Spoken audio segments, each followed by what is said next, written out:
Le sentier s'enfonçait dans la montagne, puis, après une interminable ascension en faux plat, s'infléchissait pour mener à une vaste combe ensoleillée. Des bâtiments y étaient éparpillés, sans autre structure apparente que deux rues perpendiculaires qui se croisaient au centre du village, marquées par ce qui, de loin, ressemblait à une grande statue de pierre blanche. Nemo dévala la pente au pas de course, droit jusqu'à la statue qui, de près, se révéla bien être ce qu'il pensait, une fontaine. Il laissa tomber son sac de voyage et s'aspergea le visage, la tête et les mains avec l'eau claire qui y coulait paresseusement. Il sentit la fatigue, l'usure, la crasse et la lassitude le quitter peu à peu. Levant les yeux, hilar, il détailla alors la statue, qui représentait une femme, à la longue chevelure ondulée coiffée d'un casque. Elle portait une lance à la main et un bouclier dans le dos. Sur son bras libre, un oiseau était posé, une grande chouette brun clair. Nemo crut qu'elle faisait partie de la sculpture, jusqu'à ce qu'elle descende de la statue d'un coup d'aile pour se poser sur l'épaule du garçon. Avant que celui-ci ait pu réagir, elle lui mordit à l'oreille d'un geste plus affectueux qu'agressif et s'envola jusqu'à disparaître dans les montagnes. Se sentant étonnamment encouragé, Nemo rit de bon cœur et entendit quelque part dans le village un autre rire lui répondre. Non, pas un, plutôt deux rires. Deux rires d'enfants, très semblables l'un à l'autre. Le cœur gonflé, Nemo se précipita vers le premier passant pour lui demander s'il accepterait de l'aider là-bas dans la vallée et s'il connaissait le vieux jardinier. Le badaud, un homme, ne lui répondit pas. Il poursuivit son chemin, sans bruit, la tête baissée. Nemo en trouva un autre, l'aborda, puis une femme, tous réagirent de la même manière. Il ne semblait ni le voir, ni l'entendre. Après plusieurs refus de même sorte, Nemo prit l'un des passants par les épaules et le secoua doucement. Ce dernier leva lentement les yeux et présenta à Nemo un faciès qui le fit frissonner. Il avait la peau uniformément grise, les traits lisses, l'air hagard. Mais le plus frappant étaient ses yeux, blancs, profondément blancs, des yeux qui ne voyaient pas, des yeux qui ne menaient nulle part. S'il n'avait pas ressenti une infinie tristesse face à ce regard, Nemo aurait été frappé d'horreur. De badaud en badaud, il finit par se rendre à l'évidence. Tous avaient le même regard blanc et vide.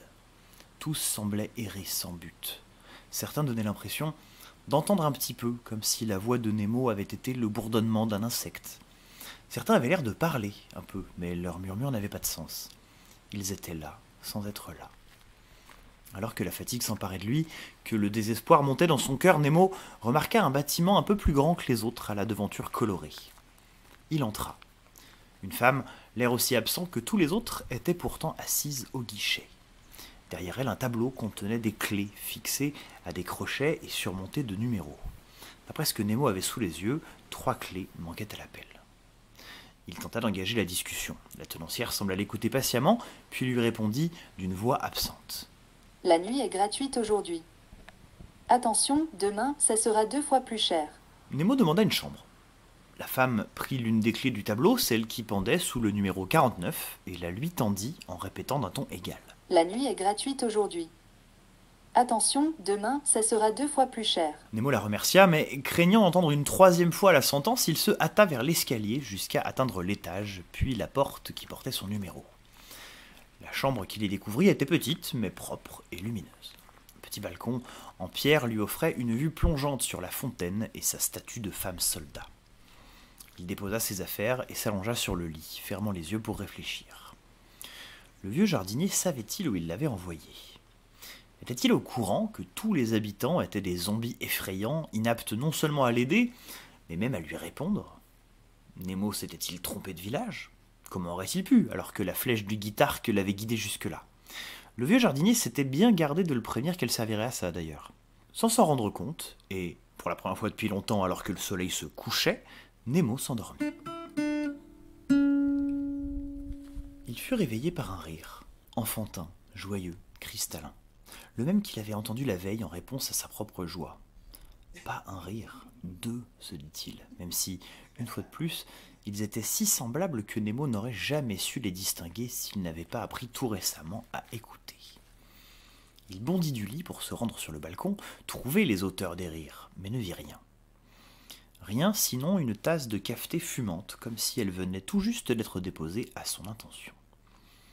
Il la but rapidement, restant attentif au son, essayant de suivre les auteurs des rires à l'oreille, à défaut de les voir. Il descendit l'escalier à petits pas rapides et trouva la tenancière à sa place, au guichet, comme si elle n'avait pas bougé de toute la nuit. Il allait déposer sa clé sur le comptoir, mais elle dit à haute voix sans le regarder. La nuit est gratuite aujourd'hui. Attention, demain, ça sera 2 fois plus cher. Alors il décida de la garder avec lui. Nemo se rendit en quelques pas jusqu'à la fontaine, et comme la veille, il ne put retenir une irrépressible envie de s'en asperger le visage et les bras. L'eau était d'une clarté éblouissante dans le soleil matinal. En tournant autour du bassin sculpté, il pouvait voir les 4 branches principales du village. Il écouta, patiemment, pour trouver les rires, qui semblaient s'être perdus dans le lointain. Il attendit, écouta, attendit encore, et écouta de plus belle, jusqu'à entendre quelque chose. Pas vraiment un rire, ou alors minuscule, lointain, comme un tintement. Il se mit à courir. Ces dernières semaines, le ramassage du bois puis la longue marche le long du lac avaient considérablement modifié sa forme physique. Il se sentait plus fin, vif, affûté, et courait sans difficulté à un rythme soutenu, malgré la chaleur déjà étouffante. D'un autre côté, il n'avait eu droit qu'à sa première nuit depuis longtemps. Il avait peu mangé ces derniers temps, ses muscles encaissaient les efforts sans broncher, mais ses articulations lui envoyaient des signaux de douleur insistants. Il ralentit l'allure à mesure que le bruit approchait. De près, il le reconnut avec autant de déception que de curiosité. Ce n'étaient pas des rires qu'il avait entendus, mais bien un tintement de vaisselle. Il était arrivé jusqu'à une petite place, où un serveur en uniforme impeccable, qui jurait d'autant plus avec son teint gris et ses yeux vides, était en train de dresser des tables pour le petit déjeuner, sur une belle terrasse de bois verni. À y regarder de plus près, l'homme dénotait avec les autres habitants. Il était tout aussi hagard, bien sûr, mais sa gestuelle avait quelque chose d'un tout petit peu moins mécanique. Nemo chercha son regard avec insistance, mais rien à faire, il ne le trouva pas. Il s'assit. Patiemment, comme s'il avait eu à attendre son tour sur une terrasse bondée de clients, Nemo vit l'homme s'approcher de lui avec une cafetière fumante à la main et lui en servir une tasse impeccablement dosée. « Bonjour » tenta Nemo en cherchant son regard. L'homme tourna son regard vide vers lui, presque comme s'il l'avait entendu. Il eut un sourire pudique et répondit. « Le petit déjeuner est gratuit aujourd'hui. Profitez-en, demain, ça sera 2 fois plus cher. » Puis il lui servit une dose généreuse de céréales, des fruits, des œufs et un peu de viande séchée de bel aspect. Tout en mangeant avec appétit, Nemo observa et dut reconnaître qu'il s'était trompé la veille. Les habitants avaient certes l'air hagards, le visage souvent inexpressif et ne s'exprimaient pour la plupart qu'en murmures. Cependant, personne n'errait réellement sans but. Les commerces s'animaient, les gens allaient et venaient, vêtus de différentes tenues de travail propre. En fait, il finit par se faire l'étrange réflexion que c'était lui, l'élément absent du décor. Tous les autres semblaient vivre dans une réalité concrète, réalité dont il était, de fait, le seul exclu. À l'étrangeté de la veille succéda un sentiment de solitude. Pas vraiment désagréable, ni même triste, indescriptible. Nemo mangea à sa faim, et même un peu plus, but du cafeté sans se réfréner. À condition d'attendre son tour, le serveur ne le laissait manquer de rien et ne cessait de revenir, à intervalles réguliers, le resservir. Quand il fut totalement repu, il se leva et remercia le serveur. Ce dernier sembla là encore remarquer vaguement quelque chose et, se tournant vers lui avec son sourire pudique, lui dit doucement. « Le petit déjeuner est gratuit aujourd'hui. Profitez-en, demain, ça sera 2 fois plus cher. » Nemo repartit en quête des rires.